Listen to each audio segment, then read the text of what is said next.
Well, it's been a busy morning and it continues here on Morning Live. Now, having recently slipped into a technical recession, the South African economy continues to experience dangerously low levels of economic growth, which doesn't bode well for national employment figures. And making matters worse is the technologically driven fourth industrial revolution, which contributes to the redundancy of jobs in the main. And my next guest says these factors make South African businesses further disposed to widespread retrenchments. Thabang Rapuleng is the Director in Employment Practice at Cliff Decker Hofmeyr. Thanks so much for coming through. Thanks, Sakina. Let's start with retrenchments because this is a buzzword currently at the moment in the public sector here at the SABC and in many other companies given the current economic situation. But what exactly are the processes of making jobs redundant? Well, the process, Sakina, is regulated by the Labour Relations Act. We have basically two sections in the Labour Relations Act, Section 189, small capital A, and then there's Section 189, capital A. Basically, the two govern retrenchments. It depends on the size of the organization. Where it's a mass retrenchment, where it's an organization that employs 50 and more people, they'll generally be governed by the capital A, Section 189, capital A process. So in essence, what the law says is that there must be substantive grounds for the retrenchments, meaning the reasons, and there is a procedure that has been laid out in terms of Section 189, which employers must comply with in obviously pursuing their desire to retrench employees.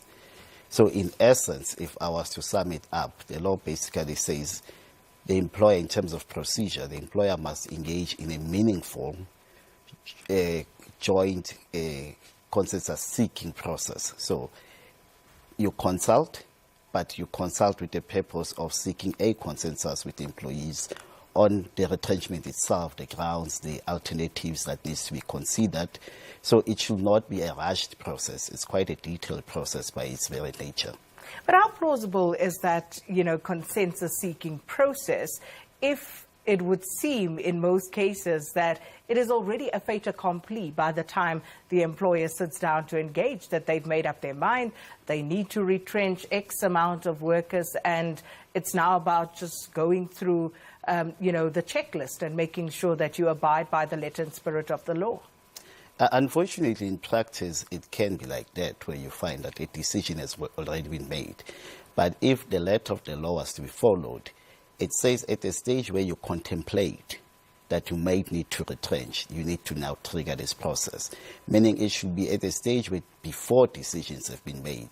Because if you look at the things that you need to consult over, you need to consult over the reasons why you need to retrench, the number of people that will be affected, the method of selecting those people, the alternatives that have been considered. So if all these things are taken into account, it should help to mitigate the number of people that will eventually be retrenched, if not avoided.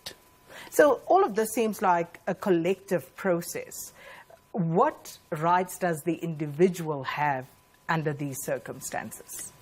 Well, it depends. If the employer is an employer where there is a recognized union and there's a collective agreement, you will then obviously consult in line with the collective agreement. If the collective agreement says you need to consult with Union X, then the employer must consult with Union X. But where there is no collective agreement, then the employer's obligation to consult will be with the employees that will be affected by the retrenchments directly. So it will depend. In some organizations, you find there are unions, then employers will engage with the unions directly. Thabang, given our economic status as a country at the moment, near stagnant economic growth, what is your outlook? What do you think South Africa's outlook is likely to be over the short and medium term when it comes to retrenchments? It's not looking good. One just has to look at the second quarter stats released by Statistics South Africa, where I believe 69,000 jobs were lost just in the second quarter alone. And obviously now taking that into account with the technical recession that we are in, and the fact that even the most, I think, ambitious forecast in terms of economic growth is still less than 2%. So I will say from where I'm sitting, it's not looking good. We're likely going to be seeing more and more retrenchments in various sectors. And just in line with that process as outlined by Section 189, is the retrenchment, once it is completed and, people have now been moved out of the employment space, is that where it ends? Or are there more steps and processes that could actually unfold beyond that point? Ideally, it should not end there. Ideally, in the process of consulting and considering alternatives, one of the alternatives that the employers must generally consider is upskilling and retraining the employees so that it can enhance their chances of getting work elsewhere. But obviously, the employee also has a right to challenge a retrenchment. So usually what you will see, this process will end up in the CCMA or the labor court, where now the employees are challenging either the reasons for the retrenchments or the process that was followed by the employer. So it hardly ends with the termination letter.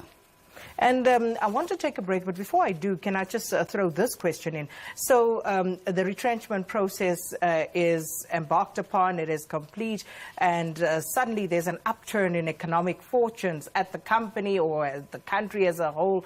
Does the employee have recourse to say, hey, I want my job back, because you are now in a better position and can employ people again? Yes, it is one of the issues that get consulted over and can be agreed upon, to say where opportunities come, you will be considered first, so you'll be first in the line.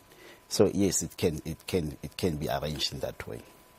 In conversation with Thabang Rapuleng, who is a director in the employment practice at Cliff Decker Hofmeyr, and we'll continue this conversation, especially honing in on the fourth industrial revolution after this.